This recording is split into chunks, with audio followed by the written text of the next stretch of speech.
นางเสื้อหางหลีก้อนหนึ่งมาเฮือนก็หักมันเป็นปอนตั้งสุดบ่นำถึงว่าตีวันนอกลงซึ่งไหนตีมีตั้งกินกะขันเหยอะเหมือนหนังเนื้อห้องเศร้าหาเหล่านั้นหนังเราอันเสลบภาคนั้นเป็นแล้วกะขันเหยอะลงป้าเทียงก่อนเหมือนมันนั่งแลหันเสนนก็เป็นอันตกเสือลงกว่าคนผ่านในสังมีคู่ของซึ่งในในเย้าตีเต็มมันก็หักมันนางในเป็นลูกไส้มหาสัตว์เทหลวงมีเสียเปิ้นเนื้อกำผานในย้อนปัวปอทอเขาพึกมันไส้เฮอหมอเหตุการณ์ห้างกล้วยเลยหมอใส่เงินแลปอมโตเป็นก้นผ่านเสียสวนมันไส้มาเสียมือก็เรียกคนเย้ากะวันเหมือนในปอทอเขาสั่งไรสั่งมันไส้ว่าห้างก็หักมาเหลียที่เฮือนอีกหนึ่งในเย้าลองในก็เป็นลองหยาบเสือลงตอนตามมันไส้ย้อนปัวมันไส้เป็นก้นเก็บยุ่งยากขายเสนอก้วยแลที่ห้องเฮียนนั่นมีเผอเลยเสือมันไส้สีก็แต่หาก็หักมาเฮ็ดแกงเป็นก็หักก้วยก่อมมีละล้าตอนนั้นก้วยหนังเก่าสั่งมีโลดกาขันเหยอะล่ำหนึ่งฮอดมาถึงทีในจะมีนางซึ่งเสียงจากลงกาลงมาเสียย้อนปัวตีเฮือนมันนางก็ปอเมเขาติ๊กเตียงมันนางฮิบเนี่ยเตียนะเฮือนเหมือนกันปัวมันไส้ก็หาก็หักเหมือนกันเลยจากไรเนียนมาหาผู้ไส้ก็ในเขาเลยยินมาว่าสุดตึกหาก็หักอยู่ในมซะฮะเป็นก็หักสุดไรนะย่ำหลังนั้นมันไส้ก็เคยยุ่มจากนั้นขึ้นมาว่าเซโยเซอีสังเฮาละเต้เนี่ยก้วยก็มีคนอะไรเมียวหนึ่งนะเฮาปอกเมื่อเป็นก็หักสุดยอดสู่ก็ตีไรปอกมาเป็นก็หาขึ้นเหมือนกันนะเมื่อตีเฮือนเมื่อหาปอเมเฮานั่นที่นั่นเสเขาตั้งสองก่อจากไรพร้อมเสริมกันเฮ็ดสำนักลอกลายมีไว้นั่นที่นั่นจังมีการลำหนึ่งฮอดมาถึงตีในได้ก็เป็นผู้ไส้ก่อนได้เจอนางเสื้อหางหลีเขาในที่นั่นจังไรลัดขึ้นมาว่ามันเป็นลูกไส้มหาเศรษฐีหลวงเป็นก้นผ่านอีสามมาหาก้นหางหลีจังไหนแน่เมื่ออย่างนั้นใจเสื้อมันก็จังไรเบียนกว่าเรานั่งเสื้อมันไผ่นาไปตามมันไส้นึงกำเดียวอยู่ยาวดีให้ผู้ไส้ก็ได้เจอลำเสไปปอกมือกว่าอยู่ยาวนั่งเสื้อหางหลีเขาหันลอกไล่เลียนเสื้อมันก็จังไรอยู่โหมือบันมันไส้เหมือนมันไส้ทบหันผู้ยิงก่อนที่มาเป็นก็หักมันยอกก่อทางเฮียนตอนดาติอ่อนก็หักมันมาทบปอเมเข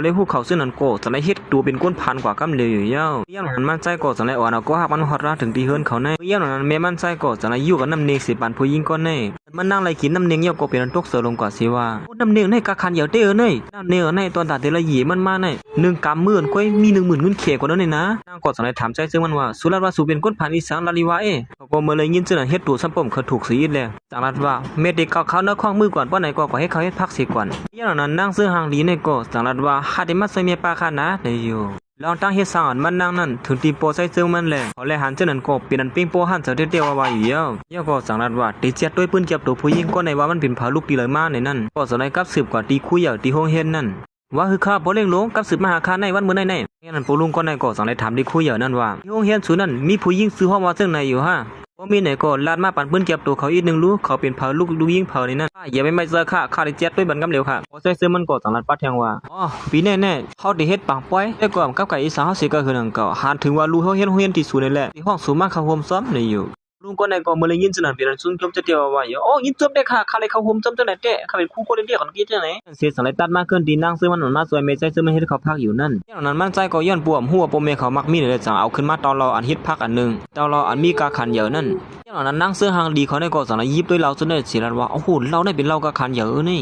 สั่งเขาสมัครมาเฮ็ดพักซึ่งไหนก็อย่างนี้มาเขาเนี่ยมันเจ้าก้นธรรมดาที่ลงในหม้อป้าในก็หนังหือตีเฮ็ดให้ลูกไส้เลยลูกป้ามันออกกว่านั่นหาลิงลอกไล่มันอยู่เจ้ามันก็สังไรอ่อนก็หักนางซื้อหางดีมันออกกว่าอยู่ยาวอย่างนั้นแม่ป้าในก็สังไรเอาคู่ของตั้งสินั้นยีดเข้ากว่าที่เนื้อเตือกนั่นสิมันเนื้อเตือกไผ่ในเป็นก้นอันเฮ็ดพักซื้อเสียงเยอะเขาพักคือแคมหลายๆเสียกินมาปั่นแม่ป้านั่นตั้งสิ่งตั้งหมดอยู่ยาวมันนั่งไรหันเขาพักนั่นก็เป็นตุกเสือลงกว่าโอ้โหบ่นถึงว่าเขาพักซึ่งในคือแคมได้ลงแน่เป็นก้นมันน้อยสังกินหวานเสียเฮาก้นเนื้อเวียงเยอะลงหม้อจากนั้นปอดเท้าใส่เจอมันก็สังไรยิบขึ้นมากัดอันนึงเสียว่ายี่อ่อนนี่เป็นเงินที่วัดปอดเท้าหามานะเอามือใส่เสียเลยเพราะอย่างนั้นใจเจอมันก็จากนั้นว่าเขาสร้างเขาเป็นก็หักเขาวันสวงเหียงไว้ปอดเท้าหามาเงินเนี่ยสมปานเขาเนี่ยเป็นการในยอมเนี่ยไรละเนี่ยมันใจก็จากไรเฮหาไม่มือพ่อนปอดเท้าเขายืนบันนั่งเสื้อมันอยู่นั่นไรละขนาดปอดเท้าจากไรปอดเท้าติดปันเงินเขานำเส้นไหนค่ะล่ะจะเก็บยุกยากมาตัดอะไรเงินมาเนี่ยง่ายๆค่ะนะอย่างนั้นปอดเท้าเขาจากไรควันข้ามันเสียเมื่อหูเนี่ยเงินเนี่ยก็ห่างแค่ไรปนตันโดนล้านป้ายก็เนี่ยไม่เคยหูก่อนปดเท่าเขาที่อ้างปานการเงินก็หักมันนั่นก้อยหนังเก่ามันใส่จังไรหามใบย้อนปัวมันใส่วนว่าปดเท่าเขาได้เป็นก้นเก็บอยู่ยักขายไปได้เลยมีเงินนำนี่อยู่มันแซมหัว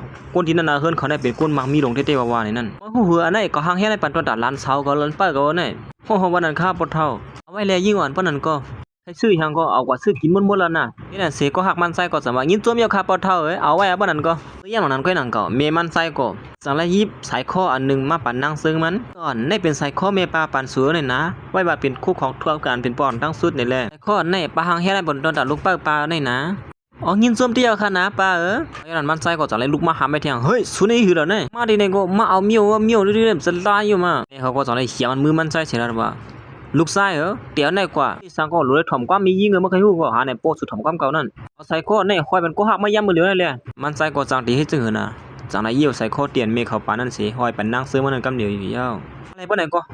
เมียวก็ปั่นนิดติลูกเปิ้ลเนี่ยก็คันไรเนี่ยใส่คอได้บ่ใส่คอในหางลิตรได้ลงเราฉะนั้นก็มากินข้าวอย่าไปอุบิสังกันน้ำเนี่ยก้าวเข้าได้กัดหมดแล้วอันนั้นก็จังนั้นว่ายิงอ่อนขมุนกองคิวเนี่ยวันเตอนะจำกินด้วยแหละคือเข้มเตอเนี่ยนางก็เมื่อได้ยินว่าขมุนกองคิวนั่นแหละบ่ใครฮัดกินเฮ้ยขมุนเนี่ยกินคิวคันเนี่ยแต่มันก็จังกันสูในก็ลาลิวาเตอเนี่ยเป็นชื่อมันก็เนี่ยอันนี้ก็ฮ้องว่าขมุนหมอยหีเขมันต้องไปอยู่ที่มันหมอยหีเขก็มันจะโอ้เต้เนาะเฮาก็วนนำน่ะเปิ้นตินั่นสิมันนั่งก็จังได้ตาบขมุนกอกคิววนอยู่ยาวนั่นสิว่าขี้กินข้าวยาวๆก็มันนั่งสะไหลเข้ามาที่เนื้อของนอนนี่แต่มันก็จังได้เข้ามาซ้อมเชว่านี่สูจ้าเฮานึกว่าได้2เฮงก้อยสูมาเอาไว้เงินค้ำเฮาเนี่ยย่อม 20,000 30,000กว่าได้มาสินั่นแปลใส่ข้อกะคันเหยียวลงแม่เฮาปะแทงก่อนสูแน่เอามาขึ้นเลยนะกัดเงินปอทอนั่นมันนั่งก็จังนั้นว่าอำไรรอ2สูหือพ่อแม่เฮาน่ะย้อนปัวเฮาย่ำเต็นเฮือนนั่นแหละดังสิ่งดังหมดนั่นก็เข้าปานเฮาใจยีไปในมื้อเดียวแน่มื้อเดียวก็เฮาก็มีเงินเฮ็ดเปียได้สำหรับเงินปอทอสูปานนี่นะก้อยก็ซื้อก้อยเอาสูมีเงินทุเรมาเปลี่ยนแลนเอาเงินปอทอเฮาซื่อหน่อยกว่านะปอทอดอดๆได้ไรเงินมาในเขาเลยกว่าเก็บอยู่ยักกะหือในนั่นมันนั่งก็จังขึ้นว่าซื้ออย่าไปไม่ซะเฮาก็เปลี่ยนแลนเอาเงินคนเท่ากว่านังเก่าเฮาได้มาใส่แต้นขึ้นอยู่ก้อยเพราะว่าเฮาไหลขึ้นเงินเฮาเอาดีแม่เฮานั่นน่ะอยู่นั่นสิถึงกลางเมืองแรงมาแต่ก็หางแฮนตัวเสียมือกว่าที่เฮือนก็หักมันนั่นเท่าเขาก็สั่งไรสั่งลัดว่ามันบางป้อยหน่อยอย่าไปลืมห้องก็หักมันน่ะอย่าปอทอแม่เก๋น่ะเอาค่าปอทออย่าไปไม่เซอค่ะนั่นสิเขาต้อง2ก็สั่งไรไปออกเฮือนมืออยู่ยาวว่าสิลานอนไปออกกว่านั้นก้อยหนังเก่าปอทอนั่นก็สั่งไรสู้กับมาวัวนึงสิถ้าลูกน้องมันกูตีกูตั้งแฮนโคตรตอนมือปันตีหลานป้ามันนั่นกำเหลียวในยาวเมื่อเขาปอกมาซ้ำตั้งนั้นมันนั่งสั่งว่าก็ซื้อโคของเสก่อนเนาะเฮา2ก้อยปอกมือเฮือนซ้ำกันตั้งเฮาเฮาดำมีเงินก้อยนะเอาเงินสูงเกี่ยนี่น่ะอย่าไปมาเอาเงินเฮาเงินปอทอก็สูงกว่าหมก็อย่างนั้นก้อยหนังเก่าไอ้ผู้ชายเป็นหลายในก็ซับมาเปิ้เขาไว้อยู่ยาวถือว่าสุเป็นนางเสื้อหางลีลงเสมานอนซ้อมก้นวันนอกลงเสื้อไหนตีเฮือนเนี่ยสุซ้ำป้อมลีองลีไอเพิ่นสีเด้อฮะเนี่ยเฮ้เฮาก็นอนทีละมันซ้ำกับไก่สังกันนั่งสู2แค้วก็นอนนึกกอกหูสุนั่นก่อนเซอการลองอย่ามือเลี้ยวนั่นสิอย่าไปมาขวางตั้งเฮาอยู่ยาวใครแหละผู้ชายก็ในก็ย่ำไปเสียสังลัดขึ้นมาว่าอย่าไปวนว่าเฮ็ดจังไหนยาวสุเตรียมเลยเตียนนะเฮือนซ้อมเฮาอยู่ในนั่นสุดนำเอาป่วยโปเมสุไล่โปเมสุตื่นพร้อมเสาซ้อมเฮาอยู่ยาวว่าเขาก็ไว้น่ะสุดีหือผู้ชายก็ในก็เป็นอันจะลามเสียว่าเกาหลีเหี่ยมมืออย่างนั้นใจเจิงก็จังได๋ผามือห้ามมันนั่นตาเหี่ยวเฮ้ไอ้ในมาฮัดมาเหี่ยมก็จังหือแล้วในก็เหี่ยมทั้งกำมือย่างกินแท้หือละมื้อแท้มาฮัดแม่เหี่ยมเขาสมมุติฮู้นี่ว่าเขาเป็นลูกเพิ่นได้แน่เขาตีฮู้ล่ะตอนนั้นมาเป็นลูกเขามาดำฮู้กองแค้นไว้ไกลๆหรอไอ้ก็จังว่าหือจะลำเห็นอันเหี่ยวเฮาว่าแต่สุในปกมือได้ติเลียแล้วจังนั้นได้กำห้ามมือเฮือนสูน่ะมันก็สั่งขึ้นมาก็เตรียมเอาลองเอาตั้งก้นไปหลอกไปหลายจังหนังเมาเนี่ยนี่สูเฮาได้รัดในสูไว้สินะอำนาจเงินนั้นมาได้มันยิงใหญ่ก็คือในนั่นก็ค่อนข้างน่าสูมือก็ซ้อนกันไปห้ามก็เตนี่มือก็ไปได้มือที่ไอ้เน็ตจอกขึ้นกลางไว้ปีเจอมือยาวนั้นได้ก็นี่สูแฮมเขาย้อนเพื่อเฮาเฮ็ดสั่งล่ะนี่2สูหือปอเขานั่นเป็นคู่ใหญ่ที่ในโรงเรียนนะสินั่นไปมีลองสำเซอกันดังกว่านั้นมันมีสิเปิ้นที่เนอกับผานั่นนะปล่อยผู้ใส่เป็นหลายเขานั่นได้ก่อมใส่เพอนังเก่าเป็นก้อนโปใส่ซื้อมันกับสืบกอดต้องถามปืนเก็บตัวนางซื้อมันนั่นก้อยบ่ยาวมันละเขาเคยเป็นพักก็เปลี่ยนเฮียละเฮาตีปอกมือเฮือนจำสูก้อยนะผู้ใส่ก็ในก็เน็ตกับสืบหาปอเขาป้อผู้หญิงก็นั่นเขาหาผมเหรอค่ะดีก็คือขนาดในปอฮัดมาหิมก็เฮาลูกใส่เก่าตีหู้ลองเก่าก้อยนี่เสียผู้ใส่ก็ในก็ซ้ำปอกมือที่เฮือนนางซื้อมันเยอะเมื่อลัดนี่แม่นางซื้อมันเสียสังก็ลูกยิงก็ในหาคนเก็บอยู่ยักเสียมาเป็นก็หักในฮะเจอเขา